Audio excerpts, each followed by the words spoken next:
My daughter was dying, and no one could explain why. The doctors were baffled. Her husband said it was stress.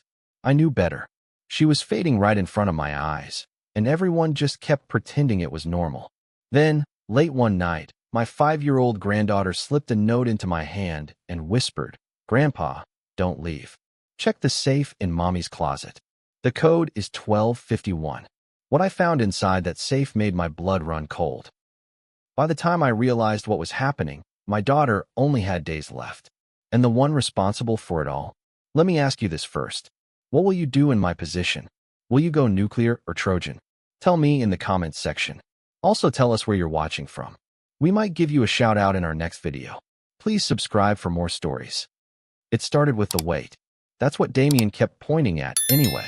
Every time I called or visited Lena, he'd make some offhand comment. How she was trying to get her figure back, or how motherhood had slowed her down. I hated the way he said it. Like Lena's worth came down to her waistline. She had just given birth to my granddaughter, Nadia, bright-eyed, clever, and already sharp as a tack, but all Damien could seem to focus on was how Lena didn't look like she did when they were dating. When I came to visit that winter, something felt off the moment I stepped through the front door. Lena looked like a ghost of herself. Eyes sunken, cheeks hollow, like life was slowly draining out of her one breath at a time. Her smile was still there, but it trembled at the edges. Her hands were shaky when she served me tea. She tried to laugh off her exhaustion, calling it just hormones and baby weight stress. But this wasn't just stress. This was something deeper, something dangerous. "I've been taking these new vitamins Damien got me," she told me quietly while Damien was out of the room. "They're supposed to help balance things, give me energy, maybe even help me slim down." "Vitamins?" I asked. "What kind of vitamins?" "I don't know," she said, voice barely a whisper. "They come in a little bottle. He says they're from a clinic downtown. All natural." I trust him. I didn't. Not anymore. That night, after dinner, I tucked Nadia into bed. She looked up at me with these big, knowing eyes, the kind that see more than a child should. "Grandpa," she whispered, looking toward the door. "Don't tell Mommy, okay?" She slipped a small, folded piece of paper into my hand. I waited until she fell asleep before I opened it. "Grandpa, check the safe in Mom's closet. The code is 1251. You have to see what's inside before you leave." My heart thudded.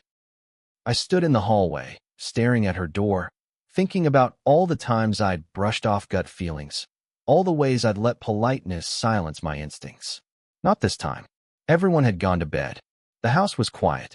I crept down the hallway and into Lena's bedroom. Her breathing was shallow, her body curled toward the wall. I slipped into the closet and found the small black safe tucked behind a stack of towels. I punched in the numbers, 1-2-5-1, and it clicked open on the first try. Inside was a tiny bottle, dark blue with a gold lid. The label read Vital Forms Slim Tabs in neat silver letters. No ingredients, no warnings, just a slogan on the back: enhance your energy, restore your form, love yourself again. I turned the bottle over in my hands. It rattled, only a few pills left. My stomach twisted.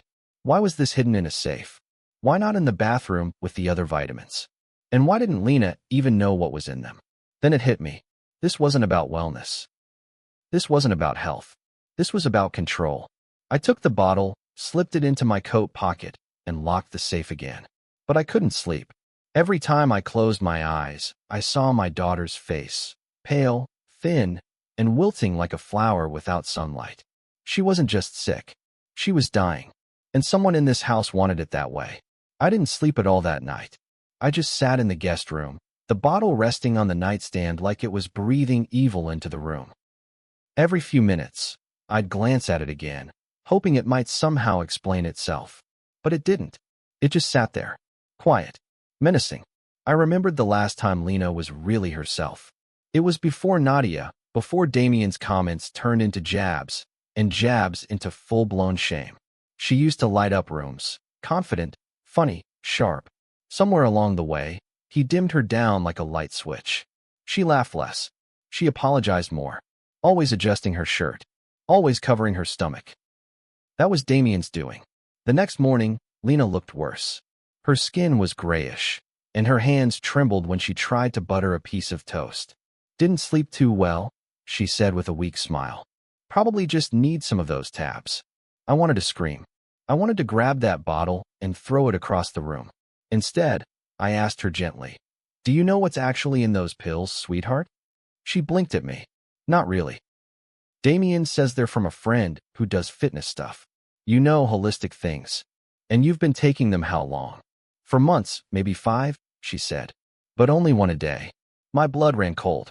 That was enough time for something serious to take root. I knew I needed answers, and fast.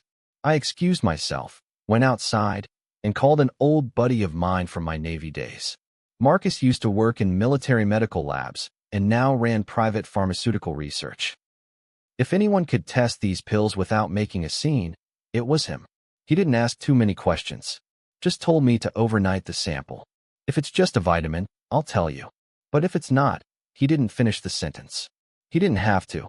Later that afternoon, I was watching a cartoon with Nadia while Lena rested in the bedroom. That's when Nadia leaned over and whispered, "Grandpa, I didn't tell you everything." I turned down the volume. "What do you mean, baby?" She looked at the ground and started picking at her fingernails.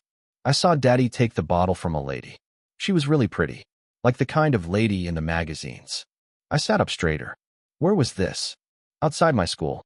He told Mommy he had a phone call, but I saw him get out of the car and talk to her." She gave him the bottle and said, her little eyes welled up. She said, "This will finish her in no time." I felt like the floor had dropped out from under me. "Nadia, are you sure that's what you heard?" She nodded hard. "I promise." I hugged her tight. "You were very brave to tell me." She sniffled into my shirt. "Please don't let Mommy die." That night, I stayed up again. I kept staring at the door, waiting for Damien to come in and see me with the bottle. But he didn't. He was too confident, too sure of himself. He had everyone fooled but me and his daughter. I mailed the bottle the next morning, marked urgent. And just as I slipped it into the mailbox, I saw Damien at the front gate. He was speaking to someone, a woman. She was leaning against a sleek silver car, long black hair, sunglasses too big for her face. Even from a distance, I could feel her arrogance. I couldn't hear what they were saying, but I saw her touch his arm, saw him lean in like they shared something intimate, something secret. She looked exactly how Nadia described. I didn't confront him. Not yet. I went back inside quietly. My hands shook as I poured a glass of water. Something was happening. Something calculated. My daughter was being erased slowly, day by day, and this man who swore to love her, was behind it. The next day, Marcus called. "You sitting down?" he asked. I was. But my heart was already racing. "That stuff you sent me isn't a vitamin. Not even close. It's a lab-crafted compound that mimics malnutrition, weakens the immune system, slows down organ function, and is almost untraceable unless you're specifically testing for it." I couldn't breathe. "You mean it's poison? Slow poison?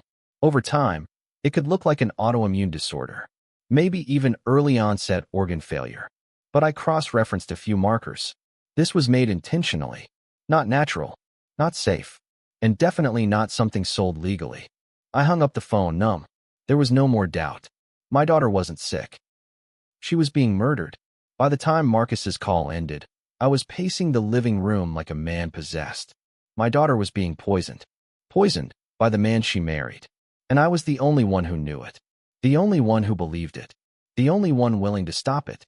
I didn't sleep that night either. I couldn't. Every time I closed my eyes, I saw Lena slipping away in front of me, and Damien standing over her with that smug grin and glass of water in hand. Like a wolf pretending to be a nurse. I wanted to confront him right then and there, but instinct told me to wait. The police needed proof. I needed more than just a lab report and a child's testimony. I needed Damien caught in his own web. The next morning, I woke early and stood by the window with my coffee. That's when I saw her again, the woman Nadia had described. She pulled up in the same silver car, long black hair flowing down her back, dressed like she was going to a fashion shoot. She didn't knock. She didn't even look around. She just stood near the gate, arms folded, waiting. A minute later, Damien came outside. I leaned closer to the window, barely breathing. They spoke briefly. She handed him something small, too quick to catch, but the way he slid it into his pocket said everything. She laughed.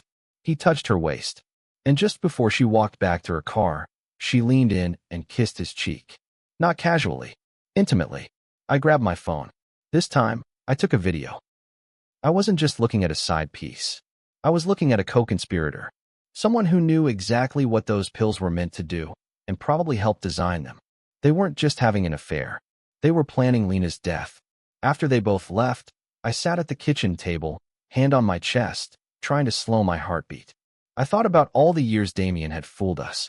The photos on social media of him carrying Nadia on his shoulders.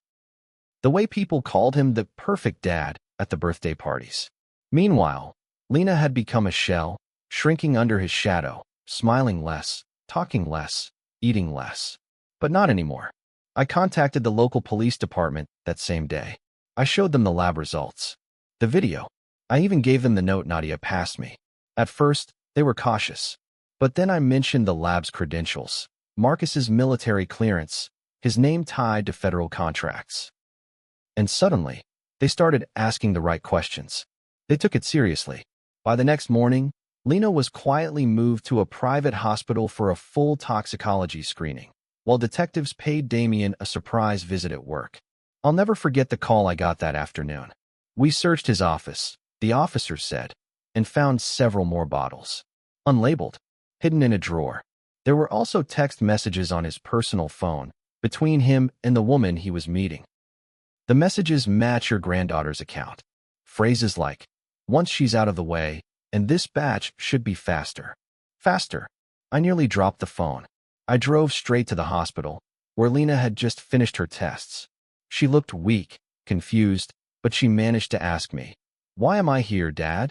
Damien said it was just the flu. I sat beside her and took her hand gently. "Sweetheart, the pills he gave you, they weren't vitamins. They were killing you." Her breath caught. She looked at me like I'd spoken a foreign language. "What? No. Damien wouldn't. He loves me." He said they were natural.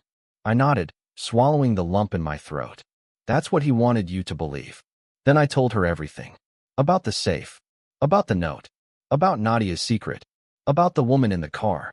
Her whole body shook as the truth unraveled, piece by piece, until it was too heavy for her to carry alone. "He didn't even try to hide it," she whispered. "He looked me in the eye every day and said he loved me." "I know," I said, wrapping my arms around her. "But he doesn't get to win." That night, police arrested Damien as he left dinner with the woman, who turned out to be a personal trainer turned supplement designer with a quiet history of shady product testing. Lena wasn't her first target, just the first one with a child brave enough to blow the whistle. When I got the call confirming his arrest, I didn't cheer. I didn't feel victorious. I just sat by Lena's bedside and watched her sleep, her chest finally rising steady and strong. They let Lena leave the hospital 2 days later, once the toxin levels had dropped and she could stand without wobbling. But the scars, the emotional ones, were fresh and raw. She didn't say much on the drive home, just stared out the window with her arms crossed, as if holding herself together physically might keep the truth from completely shattering her. She still couldn't believe it. I could see that. Some part of her wanted to cling to the man she thought Damien was, the charming husband, the doting father. But reality was brutal, and it doesn't wait for your feelings to catch up. When we pulled into the driveway, the house looked the same, but it felt like walking into a crime scene. Every photo on the wall, every shoe by the door, every coffee mug in the sink was a reminder that Damien had built a lie so convincing even his own wife couldn't see past it.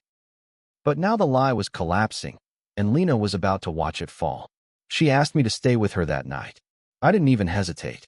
I made up the couch and tucked Nadia in. She clung to her mother like she hadn't seen her in years. Lena tried to smile, but I saw the grief working its way through her. Grief for the years she lost, the love she gave freely to a man who weaponized it. That night, the police called me. "We're bringing Damien in for questioning again. We've recovered more messages. Ones that prove motive, timeline, and direct intent. If your daughter wants to confront him, now would be the time." I didn't answer right away. I looked over at Lena asleep on the couch, one arm draped protectively over Nadia, her face pale but peaceful. I stepped outside and called the officer back. She deserves the truth from his mouth. The next morning, I drove Lena to the precinct. I asked her one more time if she was sure. I need to hear him say it, she said. I need to see his face when he realizes I know. They put her in a private room with 2 officers and a pane of one-way glass. Damien walked in wearing the same smug arrogance he always had, until he saw her sitting there. Then his confidence cracked, just a little. He tried to act surprised. Lena, what are you doing here? She didn't answer right away. She just stared at him, cold and quiet. Then, finally, she asked, why? He blinked. Why what? She leaned forward, her voice flat. Why did you give me those pills? His mouth twitched. What are you talking about? You gave me poison, Damien. You told me they were vitamins. I was dying. You watched me fade, day by day, and didn't say a word. What? That's when the mask came off. He scoffed, leaned back, and laughed like she was being ridiculous. Oh, come on, Lena. Don't be dramatic. They weren't poison. They were supplements. You were fine. You just got soft. You needed help getting back to who you were. Lena's voice broke, but not from weakness, rage. Who I was? You mean the girl who weighed 15 pounds less? The one you could parade around and show off? I gave birth to your child, Damien. I carried her. I raised her while you traveled and flirted and slept in. And I was still trying to be enough for you. Damien rolled his eyes. You were never happy unless you were the victim. She stood up then, trembling. You told that woman, this batch should be faster. I've seen the texts. They have everything. You're not getting out of this. His face went pale. She took one last look at him. You don't get to kill me slowly and pretend it was love. The officer stepped in. Damien didn't say another word. He just stood there, stunned, as they cuffed him again and walked him back out. Lena turned to me with tears in her eyes, but she didn't break down. She didn't collapse. She stood tall. I'd never been prouder of her in my life. The story spread faster than we ever could have prepared for. By the time Damien's mugshot hit the news, people were already whispering in grocery store aisles and reposting articles with headlines like, Father arrested for poisoning wife with illegal supplements. His face, the one everyone used to associate with school pickups and barbecue cookouts, was now plastered across screens with words like attempted murder and premeditated. And the truth is, nobody really knew him. Not even us. What shocked people most wasn't that he'd been cheating. It was the cruelty of it. The slow, methodical way he'd worn Lena down. How he disguised abuse as concern and poisoning as help. The perfect husband mask he wore in public shattered into pieces, and beneath it, there was nothing but a coward who couldn't face the idea of a wife whose body changed after motherhood. Lena went silent for days after the confrontation. She wasn't ready to talk to reporters or answer phone calls from concerned neighbors who hadn't said a word when she'd looked like a walking corpse just weeks before.